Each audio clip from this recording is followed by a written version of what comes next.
నేను మహాపతివ్రతనైతే నా భర్తను తప్ప అన్యులను ఏమాత్రము మనమ్మును తలుచుకుండా ఉండబడిన దానినైతే నీవు పాషాణమైపోతుగాక అని శ్రీమన్నారాయణ చెప్పించిందంట. నల్లని విగ్రహమైపోయినాడు శ్రీమన్నారాయణ. ఆమె పెట్టినటువంటి శాపమే. ఎక్కడ ఏ దేవాలయాలను వెళ్ళినా నల్లని విగ్రహాలే ఉంటాయి. వేరే విగ్రహాలు ఉన్నాయంటే దానికి జీవత్వం ఉండదు.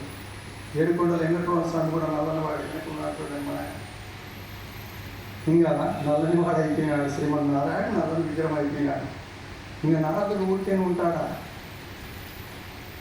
మెల్లగా నారాయణ నారాయణ లక్ష్మీదేవి దగ్గరికి వెళుతున్నాడు. లక్ష్మీదేవితో అంటున్నాడమ్మా, నీవు రాతితో కాపురము చేసుకోవలసిందేనమ్మా. ఏమయ్యా నారదా? అవునమ్మా, నీ భర్త రాయైపోయినాడమ్మా. నల్లని విగ్రహము పాషాణమైపోయినాడు. ఇంకా నీవు రాతితో కాపురము చేసుకోమ్మా. నీ భర్తకు చలనము లేదమ్మా. ఏం జరిగిందా? జరగరాందే జరిగిందమ్మా. పతివ్రతలతోలికి వెళితే ఊరికేనే ఉంటారమ్మా. తల్లి బృందాదేవి శపించిందమ్మా. నీ భర్త రాయి అయిపోయినాడు. కావాలంటే చూపిస్తారమ్మా. అయ్యా దీనికి మార్గం ఉంది. అయితే నువ్వు ఆ పని చేయలేదమ్మా. నీకు ముందుగా ప్రిస్టేజ్ ఎక్కువ, గర్వం ఎక్కువ. ఏం చేయాలన్నా కదా, ఏం యథాస్థితి కలగాలంటే ఏం చేయాలంటే నువ్వు బయట కొంగు చాచి బృందాదేవి దగ్గరికి వెళ్ళి బయట కొంగు చాచి ప్రతిభిక్ష పెట్టు. ప్రతిభిక్షని అడుక్కుంటావా? అడుక్కోలేమో గమనించుకో. నువ్వు రాత్రిని కాపురం చేసుకుంటున్నాను నారదా. నేను ప్రతిభిక్ష పెట్టమని ఎవరిని అడిగేది? నా బిడ్డనే కదా. నా బిడ్డ దగ్గరికి వెళ్ళి నాకు ప్రతిభిక్ష పెట్టి అడుక్కోవడం వల్ల నాకు సంకోచం ఎందుకయ్యా? నేను అడుక్కుంటా. ఎవరినో కాదు కదా నేను అడిగేది. నా బిడ్డ దగ్గరికి వెళ్తున్నాను కదా అని బృందాదేవి దగ్గరికి వెళ్ళి, అమ్మా అమ్మాపతి భిక్ష పెట్టు. త్రిమూర్తులు ఒకడైన నా భర్త గారు పాషాణంగా ఉండినట్లయిన ప్రపంచ గతులు తప్పుతాయి కదమ్మ.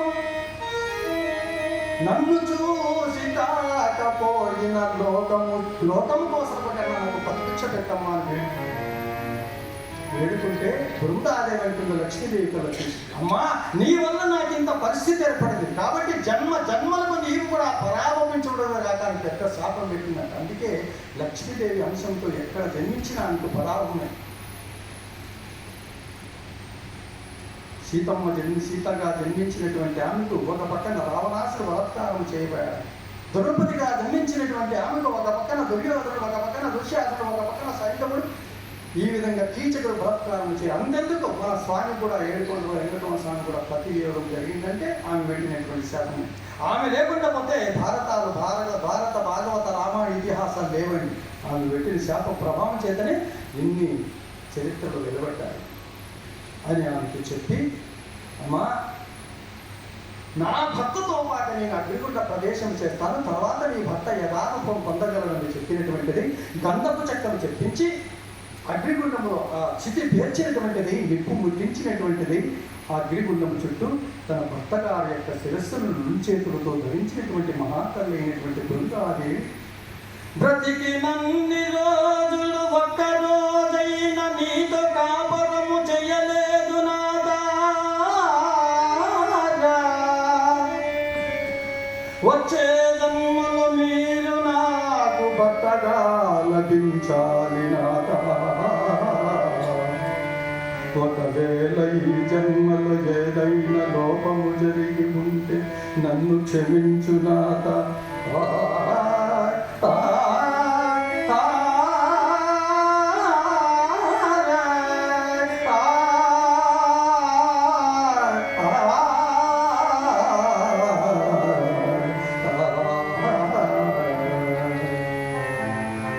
అగ్నిగుండము చుట్టూ ప్రదర్శన చేసినటువంటిది ఒక్కసారిగా అగ్నిగుండములేకి ప్రవేశించింది మహాతల్లి. ఆ మంటల్లో మాడి మసలి ఊరిరేపింది మహాతల్లి. 33 కోట్ల దేవతలు పూల వర్షం కురిపిస్తున్నారు. శ్రీమన్నారాయణ ప్రత్యక్షమైనాడు. 33 కోట్ల దేవతలు పూల వర్షం కురిపించుతుండ ఎక్కడైతే బృందాదేవి శరీరము కాలి మాడి మసి గూడిదయిందో అక్కడికి వచ్చి 3 సార్లు నమస్కారం చేసినటువంటి వాడు బృందాదేవి శరీరం నుంచి లభించినటువంటి బొడుగులు తన చేతితో పైకి ఎత్తి కిందికి వదిలాడు. అక్కడ ఒక వృక్షం జన్మించింది. ఆ వృక్షం తులసి వృక్షం. దాన్ని తీసినటువంటి వాడై ఒక చెట్టు అరుగు మాదిరికి కట్టి మధ్యలో చెట్టును నాటినటువంటి వాడై నారికేలం సమర్పణం చేసినటువంటి వాడై ఆ చుట్టూ ఉన్నటువంటి ప్రాంతాన్ని బృందావనము అన్నాడు. ఎందువలంటే మరుజన్మములో బృందగా జన్మించినటువంటి ఆమె భర్త పెట్టినన్ని బాధలన్నీ భరించింది కాబట్టి ఆమె పేరు ఉత్సవన రావాలనేటువంటి ఉద్దేశంతో బృందావనములో తులసి మొక్క నాటినటువంటి వాడై నారికేలం సమర్పణం చేసినటువంటి వాడై శ్రీమన్నారాయణుడు ఆ తులసి చెట్టు యొక్క మహత్వం గురించి ఈ విధంగా కొనియాడుతున్నారండి. మరి వాయిద్య సహకారం ఈరోజు రాష్ట్రపతి కిరణ్ కుమార్ గారు నిజంగా కిరణ్తో గత జన్మ సంస్కారం ఉంటే ఇక్కడ కూర్చున్నారు, లేకపోతే కూర్చోలేదు. ఆ సంస్కారం వల్లనే హరినామ సంకీర్తన వినాలన్న భక్తిభావంతో వినాలన్న కూడా సంస్కారం ఉండాలి. కాబట్టి అందరికీ నమస్కరిస్తున్నాను. ఈ కథ చెప్పాలంటే ఎంత టైం ఉన్నా ఎంతో చెప్పచ్చు. నేను బాగా చదువుకున్నాను, ఎంఏ వరకు చదువుకున్నాను. హరికథలో బాగా ఆల్ ఇండియా రేడియో కథలు అయినాను. అక్కడే నాగేశ్వర కూడా నాకు నంది అవార్డు ఇచ్చాడు.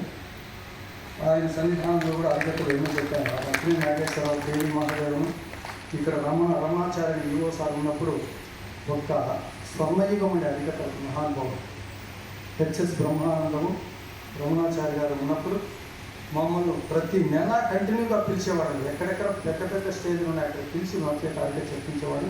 ఇప్పుడు మమ్మల్ని పట్టించుకుంటే నాకు లేదు కళాకారు. ఈ రోజుకు దాదాపు 7-8 సంవత్సరాలు